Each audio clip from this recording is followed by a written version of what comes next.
stop whatever you're doing and listen to Josh and Daniel, Diary of the Madman, the ultimate Ozzy podcast.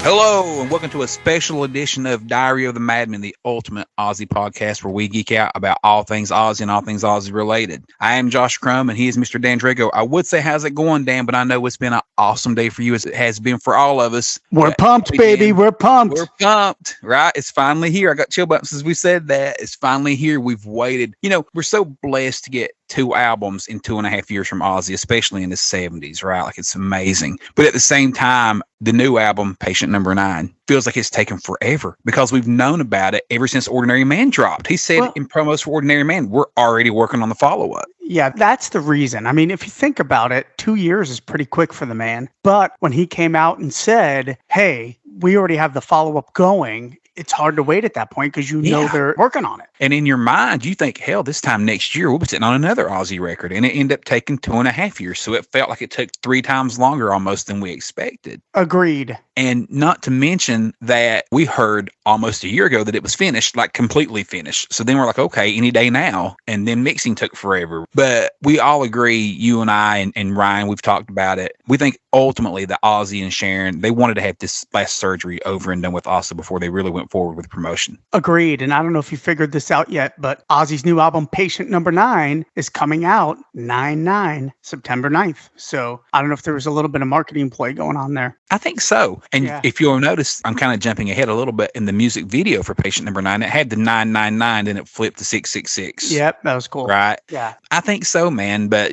definitely exciting times to be alive for an Ozzy fan. You know, we've waited so long. And like I said, we have said in the past, it's going to be an avalanche once it hits. It's like, but man, I got to tell you, the avalanche hit even harder than I expected. I didn't expect to get an album title. I didn't expect to get a track listing, album release date. I expected to get a single like Under the Graveyard, where they release it with a single cover and that's all you get, and you get album information later. But I do appreciate not having to wait any longer and going ahead and dropping it. What's it hurt to go ahead and drop the knowledge when you already have it? Agreed. This is how it always used to be. So it always was the day of the single, drop the album information. So Under the Graveyard was a little different in that retrospect. So I'm kind of glad that everything just dropped on this day. I'm super stoked, man. I love that they've released a track listing. And we're going to go over the song titles, everybody, but there's 13 songs, which is incredible. The album cover is a little bit better than what Ordinary Man was. We're going to discuss that in a little bit more detail, but the fact that everything came out, he released it early on Ozzy's Boneyard, which we were listening to. It's just a great surprise, and I couldn't be happier. I know a lot of people have mixed reviews, but I think I'm seeing more positive than negative right now on the single. Yeah, and we'll definitely get into all this in more detail later. But one thing I want to say up front to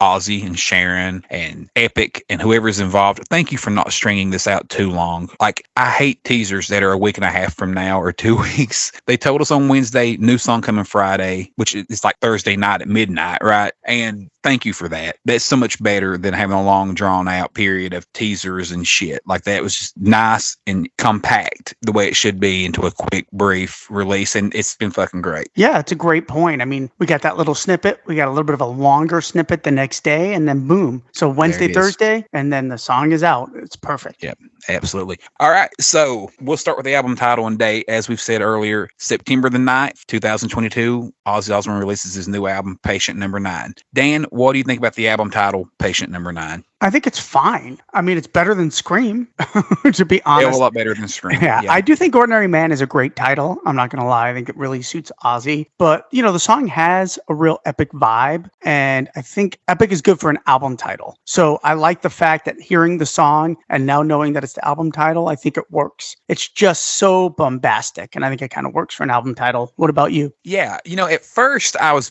a touch mixed on Patient Number 9 as an album title, and I really was kind of stuck on No No Escape from Now, which is the Tony Iommi track, right? And I was like, oh, that'd be a great album title. And I still believe that would have been a great album title. But ultimately, Patient Number 9, I feel like is going to fit the theme of the record. And we'll talk more about this also. But I have a feeling Ozzy likes to write about what's on his mind. This album was written in the thick of COVID, like right in the thick of when it was scary. And I think Patient Number 9 is going to have a underlying theme throughout the record of just mental illness, because mental illness was a huge part of COVID also, right? I mean, people were quarantining their houses and get depressed. They couldn't work and things like that. And I don't think it's going to be a concept album. I'm not trying to say that, but I think it will have a slight theme. And ultimately, the more I thought about it, I think Patient Number 9 will kind of fit the theme of what the album feel is going to be. Yeah, that's a great point. I understand what you're saying. It's going to have a running theme throughout. Not a concept album, but just a running theme throughout. Of almost loneliness, of going insane. Just really good Ozzy topics, to be perfectly honest. Exactly.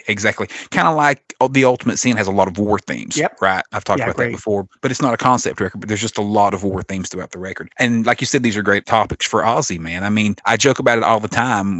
We both do on the show about Ozzy always likes to write about the voices in his head, and bada boom, bada bam, the first single, he's got the voices. Right. So the cover is really cool. It's Ozzy clearly photoshopped in front of like a gold and black background. It's very classy looking. Ozzy's got a little bat pin on his chest. He's wearing some cool jewelry that he likes to do. He's I think for the first time in his stage clothes, something he would wear on stage, which I thought was also kind of cool. It's a very classy looking album, but I think we could have gotten a better picture of Ozzy. I would have loved to have seen him with his glasses on. Ryan had brought that to my attention. I thought that would have been really cool. So there's a couple others that are out there during this photo shoot that might have been better. The album cover, it's a nice album cover. I'm just a little tired of the Photoshop stuff. And I think I could have come up with, or a lot of people could have come up with a better concept on an album cover than just another Photoshop. I mean, it's been 4 albums in a row now that, maybe even 5, where it's just clearly Photoshopped. I will tell you though, the promotion is out of control for this, and we'll get to this after the album cover. What do you think, Josh? Yeah, for the most part, I agree. I do like the album cover better than the last couple. I like it better than Ordinary Man. I like it better than Scream. Right. Agreed. So I will say that. I'm with you a little bit on the photoshopping a little bit. It can get kind of but here's what I do love about it. And I'll start with this. I do like the gold and black concept. I think that's very elegant but menacing. And I'm really a big fan of that. You have the riches of gold, but the darkness depths of black, right? And I just think that's kind of a cool play that I like where they're going with that. The Ozzy logo in gold, I'm a fan of that. I do like the fonts they use for Patient Number 9. It all looks good. Something we've talked about a ton on this show, Ozzy keeping the gray hair. Yeah. I'm a big fan of it. Yeah. You're a big fan of it. I was shocked you didn't mention it earlier, but we do love the gray hair. Ozzy looks good. He's definitely made up and photoshopped and cleaned up. No doubt. He's airbrushed, all that. He has, I think, kind of a vampire look. He's very white and pale. That doesn't really bother me because I just think that's kind of the image they're trying to portray. I mean, all in all, it looks good. I do agree with you on the photo of Ozzy itself. I'm sure there's other photos from that photo shoot. We've seen some of them in promotionals that could have been better photos for that. It's kind of an odd one, him covering his mouth up, and it's kind of, I don't know. It's not bad, but it could have been better also. Agreed, though. It's way better than Ordinary Man. Oh, it's light years better than Ordinary Man. Yeah. And I love the gold foil look in the background. I mean, it's Photoshop, but if you're going to Photoshop, I like that better than the smoke. And it's remarkably less cheesy than the Ordinary Man cover was. Put it that way. Yeah. But all in all, I mean, Ozzy looks good. I'm pretty happy with the cover, man. I think it's going to look really good on vinyl when it comes out. Yeah, no question. I would have to say, and there's not a lot of Ozzy cliches here, which makes me very happy. Ordinary Man was full of them. He had wings. He's got his mouth open. He's got a cane. He's got a top hat. But this one, it's more elegant. Like you said, I like his gray hair. He's almost like pondering, it's like a thoughtful, elegant picture of an aging rock star. And I think it works really well. It is 20,000 times better than the Ordinary Man cover. And to be fair to them, that's what we asked for. An elegant, beautiful photo of him that looked like a 73-year-old man. That's right. Really what we asked for. What I would have done different if it were me, simple as this sounds, put him in a throne. If he had a kick-ass looking throne to sit on, almost the same pose even, just his hands on the side of the throne, his arms up, and sitting on a throne instead of the Photoshop background, and then an actual photo on a throne, that could have been really fucking cool. But with the same look, but just a throne as the background. Yeah, I think it could have been really cool. I just wish they would have picked a cool location that wasn't so obviously Photoshopped. That's the only complaint I have. I'm just enough with the Photoshop. Yeah. And these are small complaints. All in all, we both are agreeing we really do like the cover better than a lot of his last several. Right. And he's using his classic logo. It might not be the classic yellow because it's in gold, but that's clearly the classic Ozzy. That is the classic Ozzy logo. Yeah. That means a lot. Yeah, for sure. That's the only logo that matters. Definitely. All right, man. So speaking of that, let's get to the track listing. Do you want to? That would be awesome. All right. So the first track is the title track, Patient Number 9, featuring the great Jeff Beck on guitar. So here's a little bit of confusion because a lot of websites are showing track 2 as track 1, which is Immortal featuring Mike McCready from Pearl Jam. So I'm not quite sure which is going to be the one. And they're clearly the 1 and 2 songs off the record. We just don't know the order. And I will say, I think Patient Number 9 is a very awkward track 2. It makes much more sense to me personally to start with that intro and a 7.5-minute song as the opening track. I agree totally. And all the streaming services have Patient Number 9 as the opening track. And that doesn't mean they're perfect. They could be wrong. But typically when you upload these to distribution, as you and I have both done for our own music, they go up as you put them up, how you want them. So you put them in order. I feel like Patient Number 9 will be the lead track, but just in case it becomes not the lead track, we do want to throw it out there that Ozzy's website does list Immortal as the opening track. Yeah, so that's what Ozzy's website says, so who the heck knows? But either way, we do know that track 3 is Parasite featuring Zakk Wylde. Interesting song title, man. I mean, of course, right away I think of that Kiss song. Parasite, baby. Yeah, exactly. So odd. Listen, there. my least favorite Kiss song. Ever? Not ever, but like as far as the hits go and ones they play live and shit, I just never had much for that song. Interesting. Track 4, No Escape From Now, featuring Tony Iommi, which I thought was going to be the lead single, so I was obviously wrong. Excited to hear that one. Yeah, as was I, and I thought it would be the title track, so what the fuck do we know? Track 5 is One of Those Days featuring Eric Clapton. That one sounds like a ballad, right? I believe so. And we know it speaks about God because Ozzy mentioned that Eric didn't want to play on a song talking about God. So we'll see. Unless he's on God Only Knows, but we'll get to that. Track 6, 1,000 Shades, again featuring Jeff Beck. And track 7 sounds like a fun little Ozzy jam called Mr. Darkness featuring Zakk Wylde. Yeah, that sounds like a classic Ozzy song. For sure. Track 8, Nothing Feels Right, featuring Zakk Wylde. Another ballad, maybe. I'll tell you one that probably isn't a ballad is track 9, Evil Shuffle, featuring Zakk Wylde. That one just sounds odd. This is the one I keep bringing up in our conversation. I just can't get behind that title. It'll end up being the banger of the fucking record. You wait and see, man. Right. You wait and agree. see. Track 10, and this is what I'm really excited about, Degradation Rules, featuring another track with Tony Iommi. How exciting is that? How exciting is that? We thought there was one track with Tony Iommi. We get 2? You fucking kidding me? That's awesome. Exactly. That's super, super news. Track 11, and I do love this track, Dead and Gone. And it's also the first track to not feature anybody. So we'll see. Yeah, that's very confusing. The last 3 tracks, and this is something we've been talking about a lot, don't feature anybody. So I don't know if they're bonus tracks. I mean, they're listed again on iTunes. They're listed in the Ozzy store. So they're going to be on it, but I don't know. It's weird that the last 3 tracks doesn't feature anybody. And it's just weird that they're grouped together like the last 3. Right. You know, it's just kind of odd. Yeah, like if track 3, 7, and 9 didn't have features, that would make sense. But the fact that it's the last 3 is what makes it really odd. Great point. Track 12, this is another one that sounds very Beatles-ish to me. It's called God Only Knows. And again, that's the track Eric Clapton may feature on because he did say he didn't want to play on a track where Ozzy mentions God. Right. And that is a good Ozzy song title also. Yeah. And the album will end with Dark Side Blues, which of course was also on Ordinary Man as a Japanese bonus track. But if you've ever heard it, it's only like a minute and a half long, and it's definitely just Ozzy and Walt fucking off in the studio. Not a lot of production to it. So here's to hoping that this version is a completed full song 3, 4, 5 minute version, because it really does have a great catchy melody, and Ozzy plays a lot of harmonica on it and stuff, and a finished version actually would be really fucking cool. Yeah, absolutely. That song has a shit ton of potential. You could tell it's just a live jam with the guys. Like you said, they're probably getting Ozzy comfortable and just warming up and stuff, and they recorded it. So I'd love to see what that sounds like flushed out. It's going to be exciting. Yeah, no question, man. So that said, man, there's the album, 13 songs. Dan, what's your initial takeaway from the album titles and the guests that we see listed on them? Well, the first thing is Josh Homme from Queens of the Stone Age is not listed anywhere, and all of the pre-interviews said he was going to also be on the record. But there's quite a few that stand out for me that I'm super excited to hear just by title. For some reason, Immortal jumps out at me, No Escape From Now, of course, Mr. Darkness, and Degradation Rules, because that features Tony Iommi, and of course, God Only Knows. Those are the ones that I'm like, yes, that sounds awesome. Yeah, I kind of roll with you on that. For some reason, I'm very excited about 1,000 Shades also. also. That could be a ballad also. So I don't know. We'll see. It's,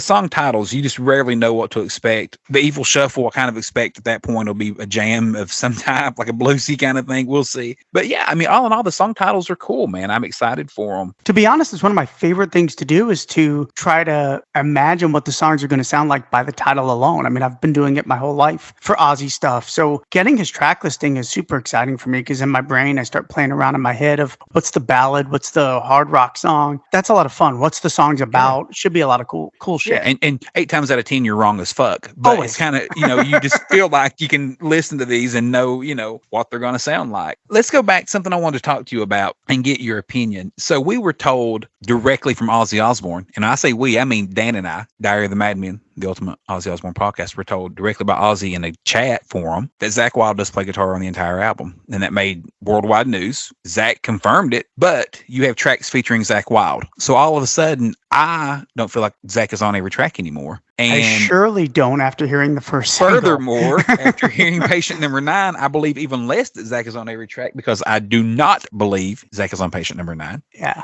agreed. So I wanted to discuss with you our thoughts on Zakk Wylde and this album and what we think may have happened with the tracks that Zakk played on and what they may have decided to do going forward. I feel like, if you don't mind me going first. Yeah, go ahead. That Zakk went in and recut the songs, made them his own, done his thing, and that Watt and Company essentially just used that as another tool to choose from, not necessarily meaning they're his. And now that Zakk's played them, bam, here it is, Zakk's on the track. So, for example, when I hear Patient Number 9, we could be wrong, I just don't hear Zakk Wylde on that song. And I don't mean soloing wise either, I just mean the heavy thunder of his guitar. It's just, the song just doesn't have that tone. I think they've decided long ago, we don't want to make this a Black Label Society Ozzy record like Black Rain. So we're going to use Zakk as a tool, the same as we are Tony Iommi or Jeff Beck, and have him splattered throughout the record to give those moments of classic Ozzy. But at the same time, we're going for a fresh sound still with Andrew Watt and Company. And ultimately, I think that's a great decision. How do you feel about it? I agree with everything you said. I think Zakk probably we know Zakk cut 10 tracks, right? I believe that's what he said. That's what he said in an interview. Yeah, because we were like, oh God, there's 15 tracks. Why only 10? I agree with you, and I think Andrew Watt just picked and chose what he wanted. Maybe and we'll talk about this a little bit more detail, but maybe on Patient Number 9, Zakk's heavy crunch of a guitar tone didn't work with Jeff Beck's leads or something to that effect. But I agree with you. I think Zakk is going to be on the tracks that obviously say feature Zakk Wylde. But the only thing I'm really disappointed on, I was really excited to hear Zakk and Tony play together. And if that doesn't happen, I'll be slightly disappointed. But at the end of the day, Tony doesn't need Zakk on his track. So I think it's the right decision just to feature the guys that are there. We don't want to take away what they're going to bring to the table. 100%. And I agree with what you're saying, but I want to piggyback it a little bit too. So I think when you said Jeff Beck's guitar didn't sound right, that thin Stratocaster style guitar, which sounds great on Patient Number 9. Jeff Beck, we'll whip this later, but he slays it. But you don't want a big heavy guitar overpowering that lead either. Right. When you have a thin tone Stratocaster style guitar. So I think the intent might have been for Zakk to play the whole record. But then I think once they heard it back, I'm assuming once they heard it back, like you said, it just didn't sound right. So then the decision was made, let's use Zakk's tracks where they sound best. And if they don't sound best, let's use the tracks we have with Watt and everyone else, because at the end of the day, anyone agrees it's whatever serves the song the best. No question, right? No question. That's what always matters. So I think ultimately that was the decision that was made. I'm like you, I would be very disappointed if Zakk and Tony aren't on a track together, but they still very well could be. I mean, Zakk's tone would work with Tony Iommi, whereas it doesn't with Jeff Beck. Right. I think a decision was made just not necessarily to feature Zakk Wylde on the entire album and say, you know what, let's use him where he works the best and do what's best for the tracks. Honestly, Zakk's guitar tone on No Escape From Now wouldn't really work the way it does. Agreed. 1,000%. I think that's spot on, Josh. I would have to say Zakk is going to get his. There's no question about it. There's 4 tracks listed with Zakk Wylde on it. So we're going to get a shit ton of Zakk Wylde. He's the guitar player that's listed the most. And he got 2 tracks with Tony Iommi. So that's about half of the record with 2 iconic Ozzy Osbourne guitar players. And the other guys, Jeff Beck, Eric Clapton. I love Mike McCready. I think he's completely underrated as a player.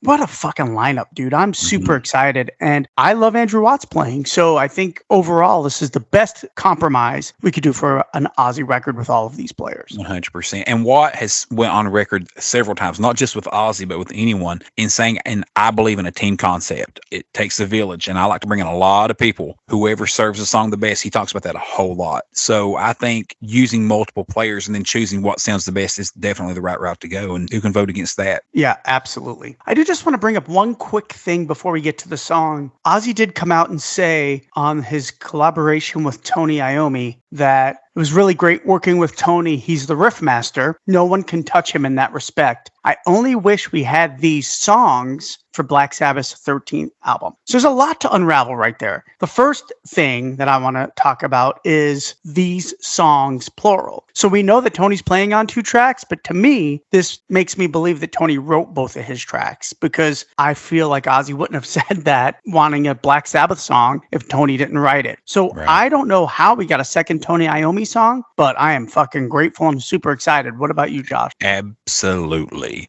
Yeah, Ozzy's not referencing a track that Andrew Watt wrote as I wish that was on 13. No fucking way, right? This is a Tony Iommi riff. It's bound to be. And how fucking exciting, man. 2 tracks with Tony Iommi is more than what we bargained for. And it's one of the first things when I saw the track listing, it's one of the first things I noticed. I was like, whoa, there's 2 with Tony Iommi on here. Fuck yeah. And thank God. Also, really kind of a slag on 13 a little bit, or is this just these songs are that much better? Right. There's 2 ways you can look at that, right?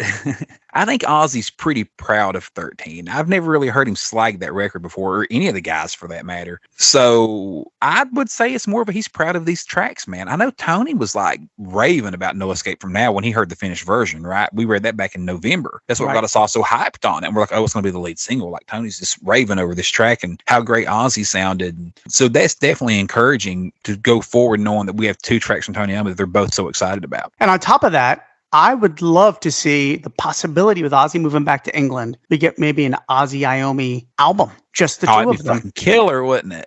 That would be fucking amazing. And literally call it Ozzy Iommi. Yeah, exactly. It'd be fucking badass, man. It would be amazing, and it would be huge. Yeah, and let's just be honest now. I'm not throwing shade. We've talked about this a lot, me and you, in private. We feel like Geezer's the one that was kind of done with Sabbath. I think that was kind of obvious, to be honest with you. Yeah. And if Geezer don't want to be involved, then that's fine, man. But Ozzy and Tony could definitely work out a project together. They did Psycho Man and Selling My Soul together, and I fucking love those tracks. Agreed. People will shit on it anyway. They're going to shit on Ozzy because that's what fucking people do, and it drives me crazy. But an Ozzy Iommi record would be mind-blowing. It'd be amazing. Yeah, and you're right, Geezer didn't want to write lyrics anymore. He was just kind of done. This same, we love him, but that's how it felt to us. You know, Ozzy and Tony seemed so ready to go do another album, and Geezer kind of shot that down. So that is what it is. But yeah, man, so exciting. I mean, the track listing looks fucking great. 13 songs. It's more than we could have bargained for. There's still 2 more tracks out there. We know for a fact they did 15, so that still leaves 2 for us to wonder about and to go into Ozzy lore possibly. They could end up being bonus tracks in Japan. Who knows?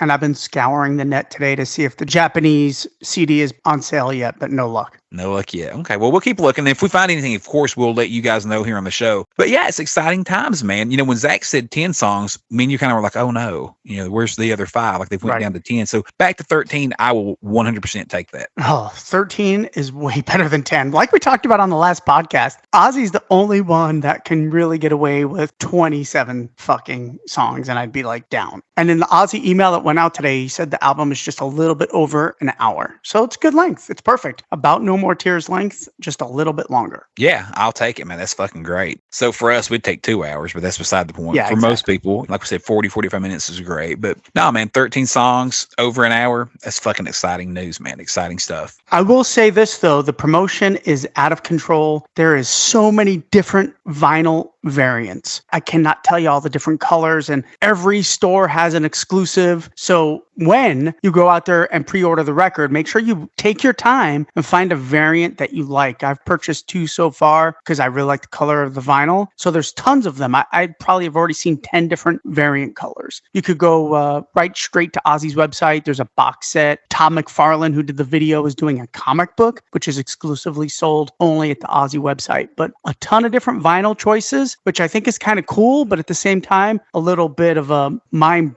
fuck for me because I buy so much of it and I just want to make sure I don't go crazy. Right. And let's just be honest, man. That's one more marketing trick to try to get to this number one Billboard album sales, right? If people like us are going to buy multiple copies, that's how you do it, right? You get these exclusive ones and people find, oh, I love this one, but I love this one. Fuck it, I'll get them both. And bam, there's 2 album sales versus your one. For me, I'm not a big vinyl guy. I do always buy Ozzy on vinyl. So I will probably only do 1 copy of the vinyl. And I think I'm going to stick with the Walmart exclusive, the gold one. I really dug that. Like, it fits the theme of the album with the gold and black, but I just really like the look of that one. So I think I'm going to do the Walmart exclusive. Who knows? Down the road, I may pick up another. It's always fun to have people chime in and letting us know what version they like or which one they're going to buy. Let us know. Reach out to us on our social medias and, hey, I like this version. It's kind of fun to see which one people kind of tend to glom to or to gravitate towards. Mine was instantly the gold version, like I said a second ago. As soon as I saw that one, I was like, this one's the one I'm going to pick up. I just loved it. So yeah, it's definitely fun. And of course, we're doing the cassettes and the deluxe box, all these different types. The one they had on his website, though, they did have the CDs that were signed for like $17. Now, I will say, for Ordinary Man, Ozzy had truly signed CDs on there for $17 or so. So there's a chance those are real, but then they later put out auto-pen versions. So some were real, some were auto-pen. As a matter of fact, the way it worked out was if you were in the States, you got the real ones. And then Ozzy got hurt again and kind of got sickly. And all the ones that went to Europe ended up being auto-pen. I think it was kind of how it kind of ended up, which is shitty, but it's, is what it is. I don't know if these are auto-pen or not, Dan. I'm sure you don't know yet either. Nope. So really be cautious buying those too, because if it's auto-penned, that's not autographed. I just don't understand the whole point behind that, really. But either way, it's kind of cool. I will say for me, I'm going to definitely buy local, aside from this Walmart vinyl. My music store always does a good job of getting things in on time. And I have a history, listeners, look, we don't work for Ozzy. We're not trying to, honestly, when I buy from his website, I get pissed off when I receive it a fucking week after the release. I just think that's a bunch of bullshit. You should get pre-releases at least the day of, at least, if not the day before. I have an issue with that. I have a bad history with it, not only with Ozzy, but with other bands, that if I pre-order and I get excited and I pre-order shit, they announce it, and then everyone else is fucking enjoying theirs and mine's still in the fucking transit somewhere in the mail, and that kind of irks me. That said, I listen on streaming so I can still hear it, but you want your product, man. September the 9th, I want to be holding my shit in my hand. You know what I'm saying? Like, it's fucking new Ozzy. So be wary of that also, because you just never really know, depending on where you live. But shopping local is always a good route also. My local shop, Mountain Music Vinyl Exchange, definitely takes care of me in that respect. Yeah, that's awesome. So far, I have pre-ordered the Walmart one that was gold. It's fucking beautiful. I've also pre-ordered the really nice, cool blue one on Amazon. I did pre-order the CD, and I will most likely pre-order, and I haven't done this one yet, but it'll probably happen this weekend, the box set from Ozzy directly. I'll definitely listen. You know me, man. I'll end up with my several copies also, and I'm going to continue to ponder on what I want to do. I've just been burnt by the pre-order so many times that I'm a little jaded at this point, so I'm kind of like, I don't know what I want to do. I will definitely be deciding on what other purchases are. How many copies of Ordinary Man did we get? I think, did we not end up with like 6 each?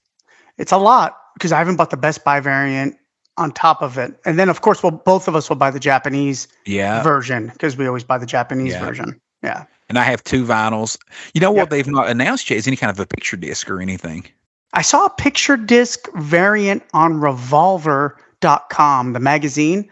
But are you ready for this? It's a picture disc CD, not a vinyl. Yeah, his face is on the actual CD, but that's also exclusive over at Revolver. I told you, dude, there's so many different variants on this. It's crazy. Yeah. Well, they want us to buy multiple copies. He wants that fucking Billboard #1. And God damn it, let's push him to it, guys. Get out there and buy multiple copies. Damn it. Who knows how many more times we can do this in our lives? Let's fucking enjoy it. That said, man, let's get to the meat and potatoes of this fucking bitch. What do you say? Yeah, definitely. Patient number 9, it dropped today. Dan, what's your initial thoughts of the brand new Ozzy single, the lead single off of Patient number 9? Patient number 9, what's your thoughts? So the first things that come to my mind is the chorus. Holy shit, I was blown away by the chorus right out of the gate. I think Ozzy sounds incredible on it. I fucking love the chorus melody. This is just initial. I mean, I've already heard it 1,000 times already since it released, but that was my first initial thought. My other thought was epic, and I thought Chad Smith was fucking brilliant on it. So those are the 3 things that jumped out at me initially.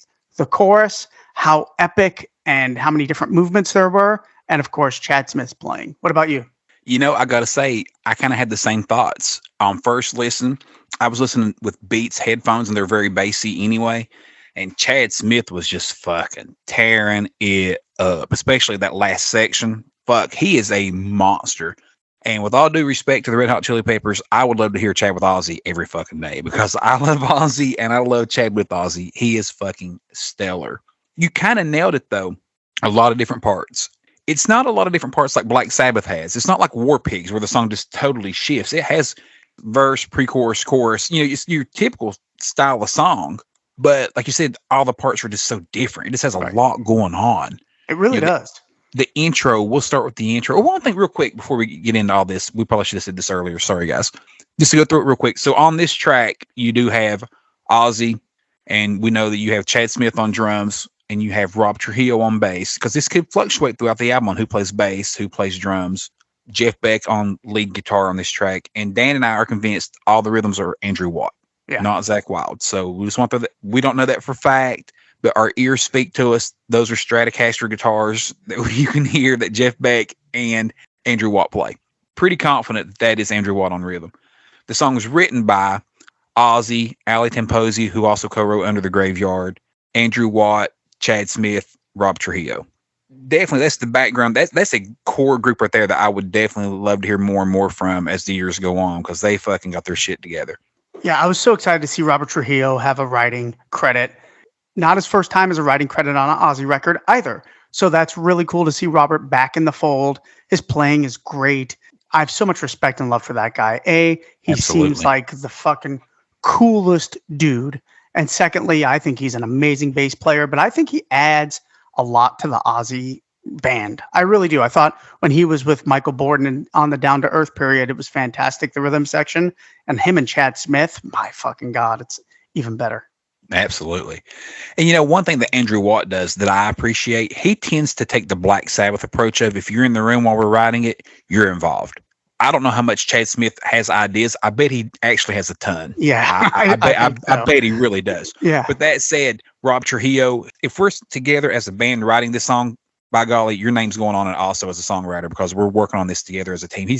I said it earlier, Watt loves a team approach. I'm a big fan of that. It doesn't bother me at all to look at an Ozzy track and see 6 songwriters on there. It doesn't bother me at all. Yeah, not at all. I mean, let's be honest. I mean, Black Sabbath always had 4. If you go back and look at some of those No More Tears track listings, there's a lot of songwriters on that record and on No Rest for the Wicked. So this is not new to Ozzy. Let's be honest. He did that a lot in a couple of those early records. So I love it. In a room, jamming and working them out. And the track is 7 minutes and 21 seconds. We probably should have led with that as well. Yeah, totally. I mean, we love long tracks like that. We love epic style long tracks. This song isn't epic as in like Age of Reason by Black Sabbath style epic, but it's epic in like No More Tears style epic, like kinda. You know, it's not necessarily a million different parts. It's very common, like I said, in its build: verse, pre-chorus, chorus, verse, pre-chorus, chorus, guitar solo, bridge. But that said, it does have a good length, and it does have breakdown moments where it changes. For me, I love the intro with all the different voices and the crying and the screaming and the laughing. That's just so fucking classic Ozzy. But my favorite takeaway of the whole thing, I don't know why, it tickles me to death. I love Ozzy crying because it's so fucking goofy. You can just tell it's like your grandpa making fun of you for saying something stupid, or you know what I mean? It's and I just fucking love that one. I don't know why. Like, that cracks me up. I love all those voices at the beginning, man. I think he does a great job. Yeah. That's what I'm saying. I love them all, but that crying one where he's like a sarcastic cry, it cracks me up. It's just so damn funny, man. I thought those was a great touch. The underlying, guitar part, which, has a feel of Diary of a Madman. I'm pretty sure the same music is used over the bridge. Have you picked up on that? I haven't. I have to listen closer for that. Yeah, I'm pretty sure the bridge is the same music as the intro. Now that you say it, I'm going through it in my head, I can hear that. Yeah, right? It's not as apparent because it's not in the forefront like the intro is, because my ear goes to Ozzy. But I was like, holy shit, that's kind of I think it's the same music as the intro. So your ear goes to Ozzy, and your ear goes to the rhythm of the drums and bass and stuff too, because there's a lot going on there, a lot more. But now that I'm hearing that in my head, the melody of the chorus, I can hear that behind it. So I think you're right. Good call on that. Good catch. So for me, the other standout, and I know we're going to get to this, I'm going to steal your thunder right now. Ozzy sounds like a fucking god. Yeah. And those are Dan's words all the time. We'll be talking about old tracks. It's like, Ozzy's just like a fucking god on this song. You're telling me 73-year-old Ozzy sounds like this? I mean, that's fucking mind-blowing, especially knowing his condition right now and that he really has been very sick and had a lot going on. I believe it's only been one day, not even a full day yet. And I know you get excited and you, oh man, it's better than this or better than that. I think he sounds better on this track than any song on Ordinary Man. Yeah, vocally, no question about it, Josh. Yeah. That's what I mean, vocally. Yeah. He's hitting notes on this, dude. I know he's getting help, folks. Please, you don't have to hit us up that he's getting auto-tuned. But if you've ever sang into a fucking microphone, you still have to be pretty close. Because I do a lot of singing for trying to do guide vocals for the songs I write for singers that can really sing. And trust me, auto-tune don't fucking correct this shit that comes out of my mouth. So you got to get close for auto-tune to really do its magic. Yes. Let me interrupt you real quick. Let Uncle Dan and Uncle Josh teach you something. What Dan just said is very true. You still have to be able to have that tone, and you still have to be very close. Because if you're not close, auto-tune will make you sound like a chipmunk. Right. It will go. Yeah, 100%. People that don't know jack shit about shit, I'm starting to get mad. Fucking kill me with this auto-tune bullshit. You cannot throw auto-tune into your Pro Tools and all of a sudden make anybody sound like fucking Ozzy Osbourne or Robert Plant. You just can't fucking do that. No, it does not work that way. Like Dan said, you still have to be very close to where it just ever so slightly picks it up, and you still have to have that fucking tone and that sound, man. God, the notes he hits in the chorus when he sings "Tell You You're Insane," I get chills every time, man. Yes, that's the one. And I'll tell you what part is really growing on me is the "I'm Not Getting Out Alive." It's so Ozzy. I fucking love that part. You know what I'm talking about? Yeah, the chorus there. Yeah. That part it's just so classic Ozzy. He's doing a lot of good nuances with moving the note because he doesn't use vibrato. So he's moving the note down and up and to hit that scale. And he's doing a lot of really, really good stuff there. And I fucking love, I think this chorus is as good as anything he's done in a long time. You know, I got to say that chorus though, and this is not a knock. This is just an observation that I want to point out to people. The part you're talking about right now, I'm not getting out. Tell me that's not extremely similar to Under the Graveyard when it says, I ain't living this life no more. They're very close in tone of melody, not in a bad way. Everyone has a sound and their thing, but I definitely hear a little bit of Under the Graveyard on that chorus. Just that melody of that part right there. I mean, I hear a little bit of Nightmare in the verses too, to be honest. It's hard not to repeat yourself when you've written 200 songs for sure. Yeah, it's definitely, and I don't say it at all as a knock. I'm just saying you can hear a similarity, and it's not a knockoff. It's similar. Yeah, sure. And a lot of it's just the of Under the Graveyard, and this song. And who the hell knows if Andrew Watt's not telling him, hey, why don't you do that thing you did on Under the Graveyard? Because it worked, right? It works, and it's very fucking Beatles, and he loves that, and we all love that. Go for it. Yeah, agreed. Absolutely. So it's kind of cool. I love the fact that he's got a pre-chorus too. You know, that hiding the pillows inside your mouth, swallow them down, and spit them out. I hear the laughter, scream, and shout. No tomorrow. Really cool part. At first I was like, oh, he's really talky in that part. He's not really singing as much, but it really works because it's a prequel, right? It's a pre-chorus to that super melodic chorus because that chorus is really melodic, right? So I think it kind of works that the pre-chorus is not so melodic. So when that chorus comes in, it's like a punch in the face. For sure. I actually really, really from the start love the pre-chorus. Right. Almost better than the chorus. I love the chorus too. I'm not trying to, they're equal for me. I really like that section. There's a few lines in there, like you mentioned earlier, that tell you you're insane. The way he sings that is unreal. There's another line that I really like also is on the bridge. And I don't know why I like it so much, but I love when he says, if there's a God, why'd he let the devil do this work on me? Oh, yeah. I love the oh, yeah right there. I just fucking love it, man. It almost goes back to what we talked about in the last episode of the little Ozzy-isms. Yeah. And I just really like that section too. It's great. So I do have a question on the lyrics. So I think it starts with every hallway's painted white as the light. I think he says that will guide you to your hell. But it seems like online everybody's saying help. Yeah. You know, I don't know. I hear it as help because I read it as help so early on. I will listen closer now and see what I think. That will guide you to your hell makes hella more sense. That's really fucking cool. Another line that I really like is making friends with strangers inside my mind. I love how Ozzy delivers that inside my mind. That's the shit no one else can fucking do the way he does it, man. I mean, except for me doing it right now, it's pretty fucking close. I think it sounded just like him. But Just other like than him. that, I actually like the you know. next line because they seem to know me so well, or whatever the They fuck he seem to says know there. me so well. I just Yeah. like his delivery on the inside of my mind. I just love the way he Well, sounds on that's his the tone. nuance, dude. Nobody Absolutely. does it like Ozzy. My God, Nobody. it's so Nobody. good. It's fucking so good. This song, I'll tell you. Let's be honest. When Under the Graveyard first came out, Josh and I both were like, "It's pretty good." 2.5 years later, it's one of my favorite songs of all time. I Yep. can see the same thing happening here. Yes, I agree. I actually managed to hear Under the Graveyard a few hours before Dan because I sent him a link and he wasn't available at the moment. I listened to it. The link got taken down. So Dan had to live with about 6 hours of me having heard it and him not. And I got to be honest, man, Under the Graveyard at first, I was like, I don't know. It's just so different. I just didn't know how I even felt about it. And I remember for the next few hours until I did get to hear it again, I was kind of like almost disappointed a little. Like this, Yeah. I just don't know. And I think I had listened to it twice before they took it down. I was the same way. The first listen to this song, I didn't instantly love it. I was kind of like, it's okay. It's not bad. Agreed. I don't know if it's what I was expecting. It's okay. I man- love the chorus right away. I'm not gonna lie. The chorus right away. I was kind of that way with the pre-chorus right away. That's why it was fun because I was that way with the pre-chorus. But Under the Graveyard, by listening 4, I'm like, fuck, this is like instant fucking classic, fucking love it, and still stand by that.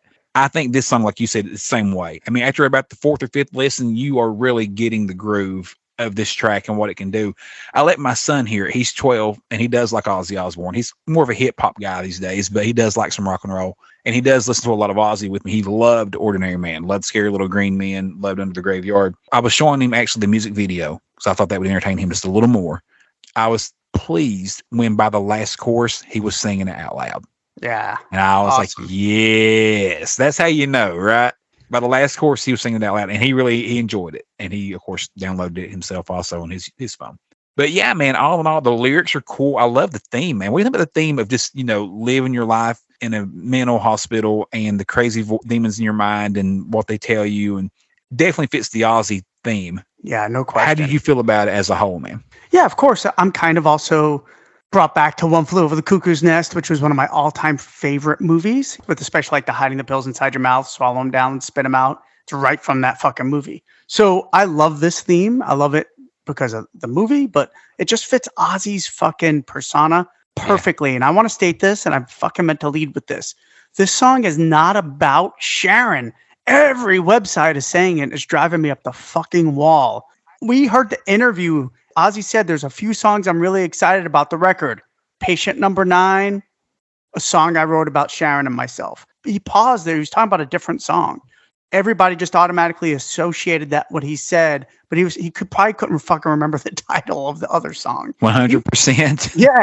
So he said that, but he was not referring to Patient Number 9. He said it constantly in a few interviews since this track has been released, and the press release even said it. The song's about being in a mental institution. It has absolutely nothing to do about Sharon. Being in a mental institution has nothing to do with Sharon. I mean, she might drive people into one sometimes if she wanted to, but beside that, it is not happening. That's not my gut feeling. One of those days is the song he's referring to. Very well could be. Right. Very well could be. So I love how these songs transition. They're not very smooth, which I think kind of gives it that a little bit of eeriness that the track needs. Like when it goes out of that second chorus into the guitar solo, and we're going to get to Jeff Beck here in a second.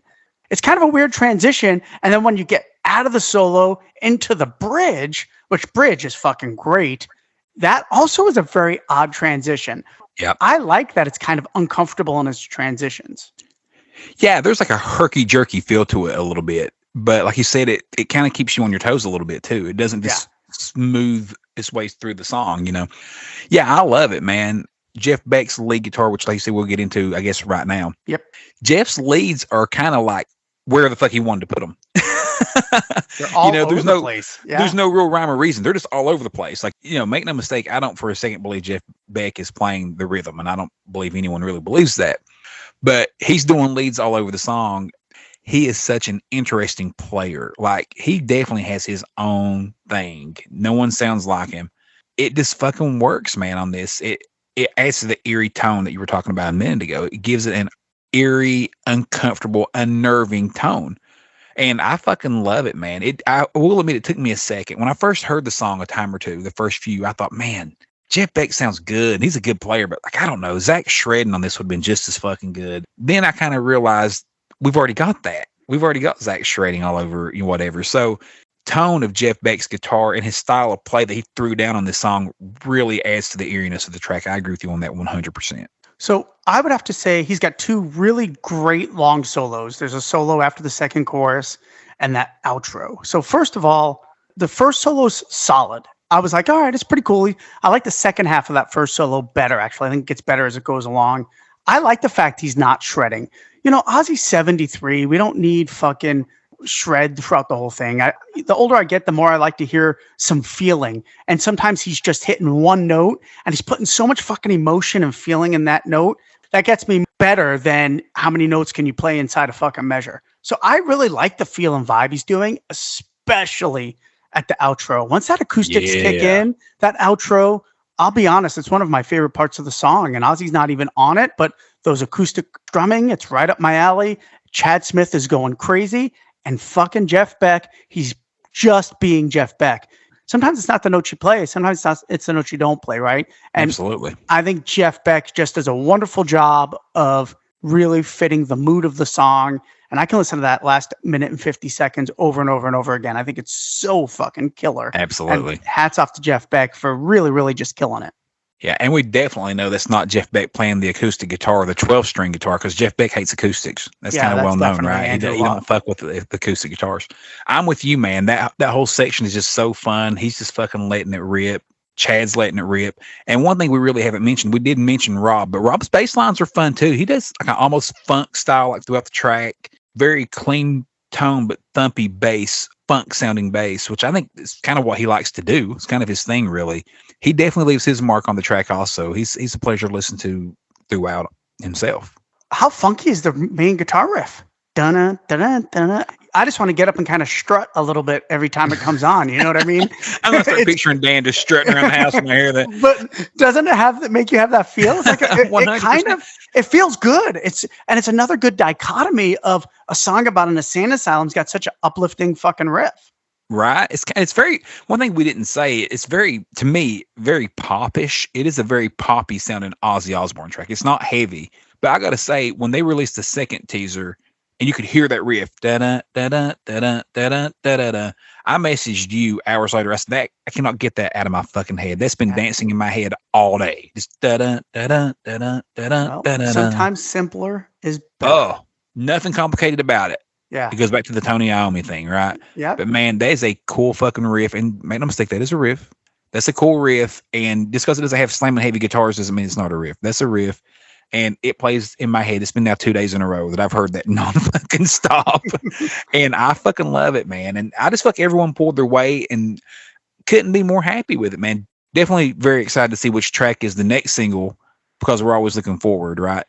Yep. But for this one to be the lead, I'm cool with it, man. I think it's right there. I don't know if it's on par with Under the Graveyard just yet. That's only because Under the Graveyard, for me, and I think I'm going to speak for Dan also, because it won top song of his 21st century on our previous podcast. Yep. Under the Graveyard just really went through the fucking roof, man. Like, that was a great fucking song. And I don't know if this one will quite reach that just yet, but it's only been a day, and it's definitely close, though. Yeah, it just keeps getting better and better, and that's really all I can ask for. Again, people, Ozzy is never going to release a song as good as Diary of a Madman ever again. Just come to terms with it and just enjoy what he does. Just like Metallica and Megadeth. Listen, Megadeth's new song is fucking great. We'll get into that in our next podcast, but it isn't fucking Peace Sells, but it's a great song. People just need to relax and enjoy that our legends and our icons are still making kick-ass music at their age. Absolutely. Let yourself enjoy it, man. Listen, people, let yourself enjoy it. And furthermore, I'm going to go on a rant. If you don't enjoy it, that's okay. Don't fucking steal the thunder for everyone else. If you don't really like this track or the next one and your friend does, let them fucking enjoy it, man. Don't go try to fucking ruin it for them with smart ass comments on Facebook or anything like that. We've already been getting some of that shit on our pages. It kills me. Let people enjoy it, man. Life is hard. And these little things are what bring us together, and they're what help us pass time, and they're what we look forward to. Ozzy Osbourne has been there for me my entire fucking life. And I'm sure a lot of you feel the exact same way. Amen. Let people enjoy it, man. Don't steal their fucking thunder. If you don't dig this track or the next track, you don't dig Andrew Watt, cool. Let people enjoy this shit. Yeah, agreed. And these motherfuckers are like, he should just retire. I'm like, oh, motherfucker. I didn't realize Ozzy was making music just for you. So you don't like it, then Ozzy must fucking retire. Oh my God, you're a powerful man. It drives me the fuck up the wall, dude. How about you just don't fucking listen? That's all you gotta do. Just don't listen to it. There's a lot of bands out there I don't like. I don't fucking listen to them. Yeah, exactly. Okay, Absolutely. That's it. You know what? I listen to what I want to listen to. But if there is a band I don't like, and I'm not going to name one because that's not cool, that's great. They should release records for the rest of their fucking career. It's how they make a living. You know what I mean? Yep. It's like fucking, if you're creative, there's just something inside you that you have to create. I was getting ready to say an artist has to paint, man. Yeah. An artist has to paint. You just can't help that. Yeah, agreed. Great point, so, man. Now that we're pissed off, what did you think about the music video that came out today, created by Todd McFarlane? Well, I'm a big McFarlane fan. Being from Arizona, he used to have a great fucking store here that sold a lot of his comic dolls, and he did football figures. I used to buy a shit ton from my son when he was younger, but they closed it, unfortunately. But I thought the video was really cool. The video itself, 10 out of 10. I love the way they captured Ozzy kind of close up. So you really don't have to. Sometimes when I see him from a distance, it's painful for me.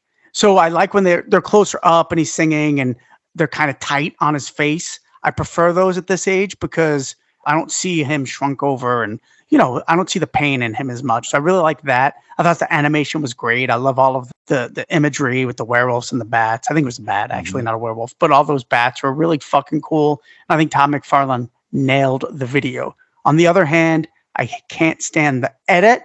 It cuts out the bridge and it cuts out the second pre-chorus. I understand they can't do a 7-minute and 21-second video because it's probably really expensive. Could have cut the ending, even though I love the ending and the intro, and added the bridge in. How do you cut the bridge, man? It's so fucking great part of the song. Yeah, cutting the bridge was a very strange move. When I saw the video length was only like 4.5 minutes, I thought, okay, the intro is going to be chopped up, which it was a little, and they're going to cut off the entire outro section. And I would have understood that. You have the edit of like November Rain. It just doesn't have the outro part of that, right? I thought it was going to be something like that. So I'm with you. The edit I wasn't crazy about, but ultimately it didn't kill me either. I do love the bridge, so I kind of hated to see that go. But man, the video itself, I loved it.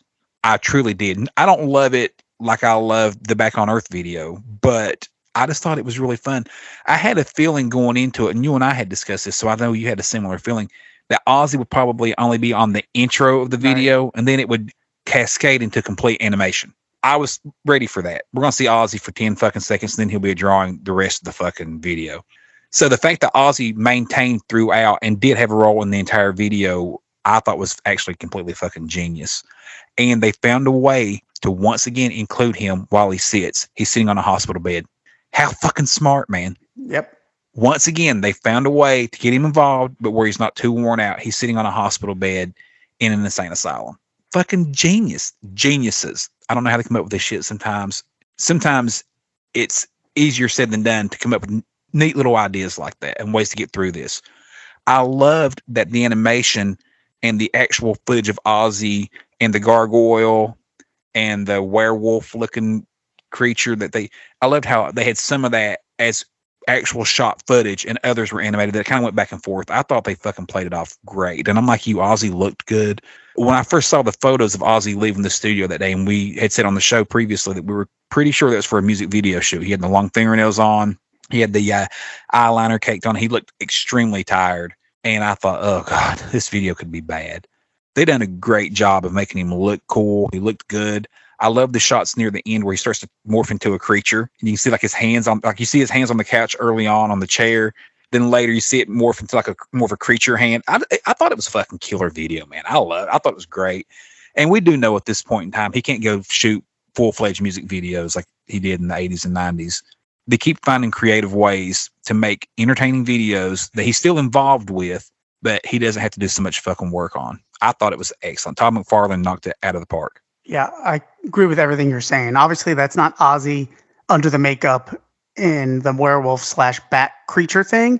Of course it's not. And I thought they did a great job of blending that together. I love that part of the video. Yeah. it takes no one that's not Ozzy to know that's not Ozzy. Exactly. Because that's hours and hours and hours of makeup that's fucking grueling that he's not going to sit through right now. That's right. And 100%. and that's the only reason he didn't do it. Otherwise, it would have been him, like the Bark of the Moon video. Right, which is what we all think about when they say it, of course. Of course. Yeah. And the gargoyle looked cool as shit. And the gargoyle, of course, isn't him either, squatted down there and everything. But I thought it was fucking killer, man. I love the video. I'm like, I wish they would have just done the whole song, but I do realize for money wise and just timing, long videos don't really do that great. But all in all, definitely happy with the music video also. And a music video, to me, I'm old school. A music video is supposed to enhance the emotion or enhance the song and take it to the next step. Some music videos are just stupid, and God knows I've had some of them where you're just the band playing live footage or something, and that's fine. I mean, if you want to go that route and record a music video that way, that's your business. But sometimes you have those that enhance the song just a little bit, and I thought this video enhanced the song. Like when I let my son hear, I mentioned this earlier, I played the music video because I knew he would like that music video, and he did. Sure enough, he ended up singing the song also by the last chorus. Right? If you can capture people's attention, that's the whole point of a good music video, and I thought it done a great job, man. And kudos to everyone involved for pulling that off, because Dan and I had spoken privately before how we're going to do a music video right now with Ozzy in the shape he's in. And they've already done one of them sitting on a bench. They've done, they had actors play Ozzy on Under the Graveyard, animation for Hellraiser, animation for It's a Raid. Like, what are they going to do this time? How are they going to pull it off? And sure enough, they fucking up the ante one more time with a fucking killer video.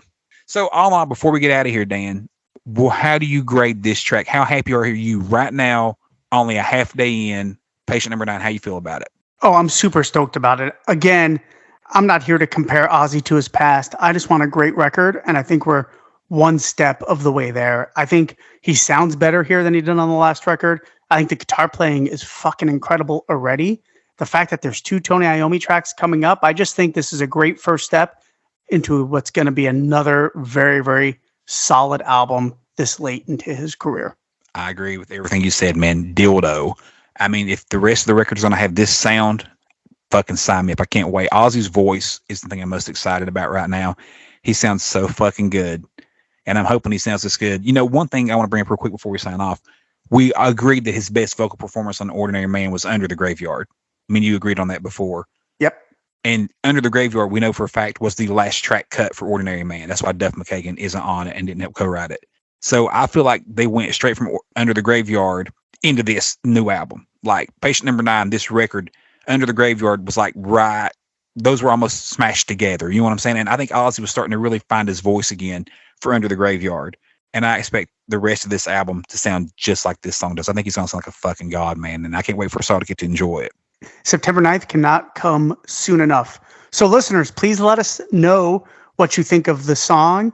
What songs are you excited to hear from the song titles and the guitar players that are on the track? Let us know which variant you're buying. Love to find out which one you've chosen to go Absolutely. with.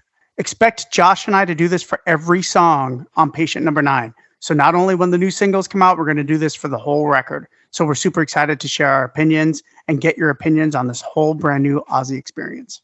Absolutely, guys. It's exciting times. Just fucking sit back and enjoy it. And in the meantime, we will see you all on the other side.